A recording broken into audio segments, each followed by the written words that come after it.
Leaders of our country, UN Resident Coordinator, Mr. Lamini Mane, UN Women Representative,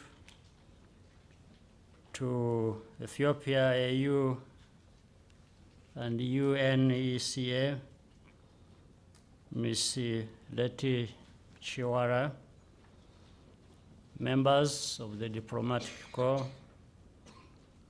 officers participating in this command post exercise, young people who were not introduced earlier, we're happy to have you around, distinguished ladies and gentlemen. I am greatly honored to be back here for the second time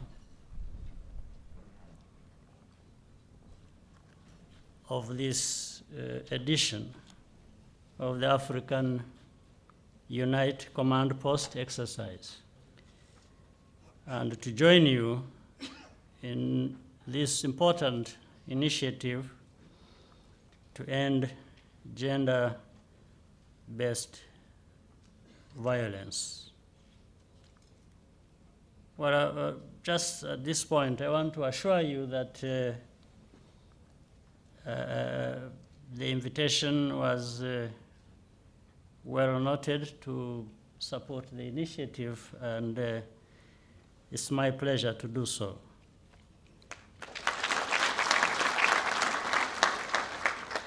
The only way to think about violence against women and girls is as a violation of rights, a crime, and indeed as a threat to progress in Africa and around the world. To call it anything else or less would only add to the assault. Therefore, our starting point is that this kind of abuse is completely unacceptable. These people we are talking about, women. Women are our mothers, our daughters, our wives.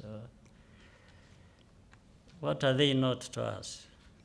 So what debate is there in treating them as decently as we have to? Our security and defense forces have earned the respect and the trust of Rwandans for restoring peace and stability to this country, while respecting and actually enhancing the dignity of each citizen they serve. This includes women, and yet we find that every day there is more to do. We also have worked hard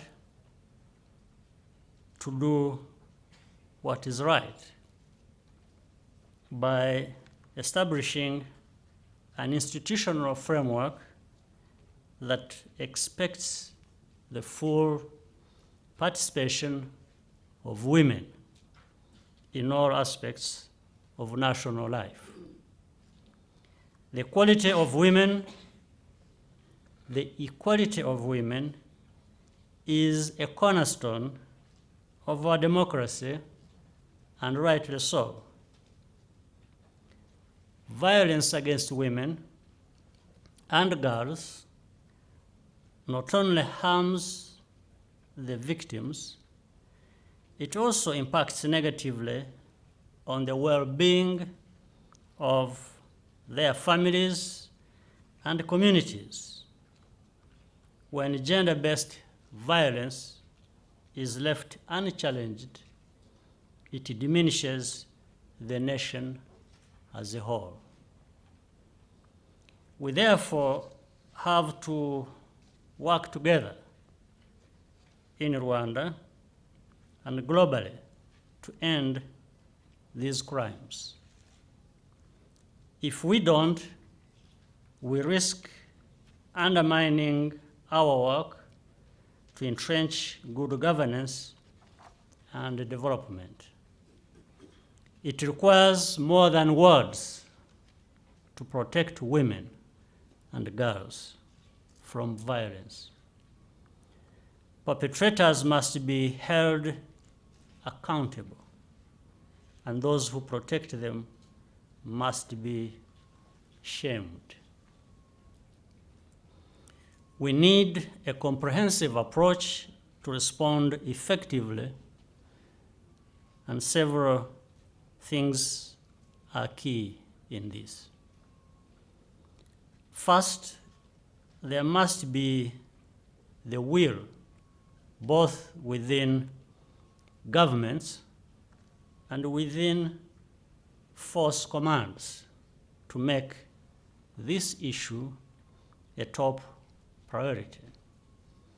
Second, the right mindset and values must be inculcated within the ranks and file of all our forces. This will guide correct and professional conduct, both nationally and in external peace operations. Finally, there must be determination to act decisively without fear or favor. Security agencies have the necessary tools, legal or otherwise, at their disposal and should not hesitate to use them. Let me take this opportunity to commend the work of the Isanje One Stop Center, which supports victims and their families while working to prevent future abuses. This initiative shows what is possible when government institutions, including the national police, development partners, and civil society collaborate to find practical solutions. I have just visited the command post exercise where I learned the details of this training program designed to address gender-based violence. Let me encourage you now to turn the theory into real practice, now and for the rest of your careers. You have no higher calling. Before I close, I have to state once again that together with others, I'm a very proud champion of the campaign involving he for she.